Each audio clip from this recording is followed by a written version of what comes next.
70 years ago in China, you would have been lucky to live past your 35th birthday. Today, the average life expectancy is 77.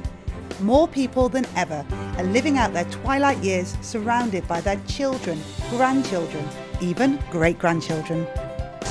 And here comes the kicker. Living longer doesn't necessarily mean living better. China aims to be a moderately prosperous society, and that means a lot more than money in the bank and candles on the cake.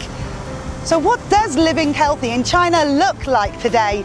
This is Xinhua Special, and I'm Helen Bentley.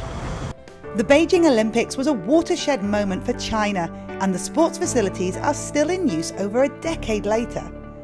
Every year on the anniversary of the 2008 opening ceremony, public sports centres across the country offer free access as the country celebrates National Fitness Day. And that's not the only legacy from the Olympics. That's why I'm here today at Feiyang Skating Centre to meet one of the most accomplished short track speed skaters in all of China. Yang Yang is China's first ever Winter Olympics gold medalist. And while she may have hung up her skates after the 2006 Winter Olympics, that did not mean she was going to sit back and enjoy a quiet retirement. After I retired, it's always a dream to establish my little skating club. 6 years ago, the club established, and now we have over 1,000 kids in our program. I think there's many reasons why people nowadays kind of like to do more sports than before. I think first important is nowadays economically we are on that stage.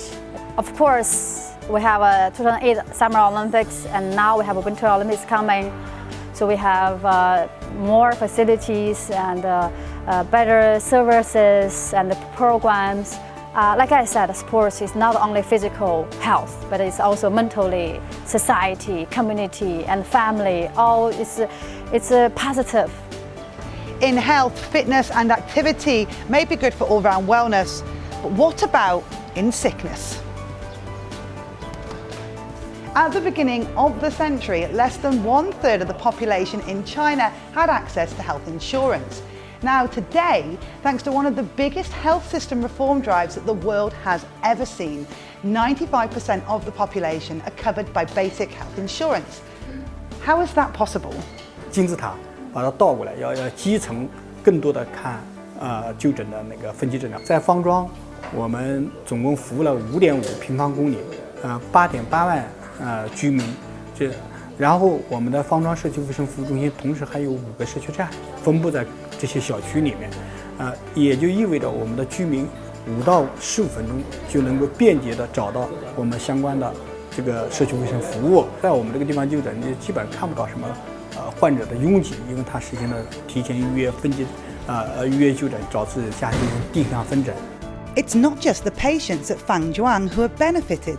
Today, 84% of the population live less than 15 minutes away from a health centre. And the government has made it a priority to ensure that those living under the poverty line have access to basic medical services by 2020. Health expenditure is one of the most important indicators of development. In the 5 years since 2013, $1.08 trillion was spent on the healthcare sector alone, helping millions of people afford treatment that may have otherwise trapped them in poverty. During the 19th Congress of the CPC, President Xi Jinping proposed the Healthy China Initiative, which made it clear that a healthy population is a key mark of a prosperous nation and a strong country. In July, another guideline on a Healthy China Initiative was released, this time focusing on how to educate the public on disease prevention. 现在呢，我们追求的是一个高质量、健康的生活，所以需要在防病、在健康促进方面，需要我们去做更多的工作。我们现在建立了远程医疗4级服务体系，从医院到我们的下级医院，然后由我们的下级医院呢，再到相应的社区卫生服务院，这个甚至有些还到了我们患者的家庭，这样我们可以实时的能够为更多的患者提供健康服务和健康指导。 Today, China has the world's largest middle-income population, and its GDP per capita exceeded $8,000 in 2015. In layman's terms, what this means is that more and more people have a disposable income, and that means more money to spend on leisure and fitness. A healthy nation, after all, is a happy nation, and China is already on its way to being both.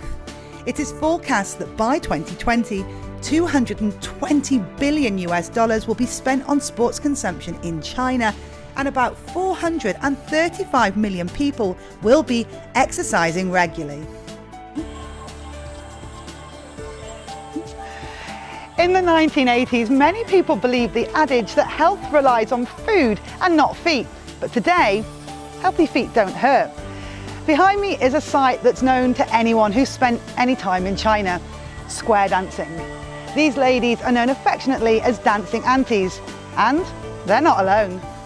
Most early mornings and some evenings, especially in the warmer months, people congregate in parks just like this to flex some muscle or to join in group exercise classes.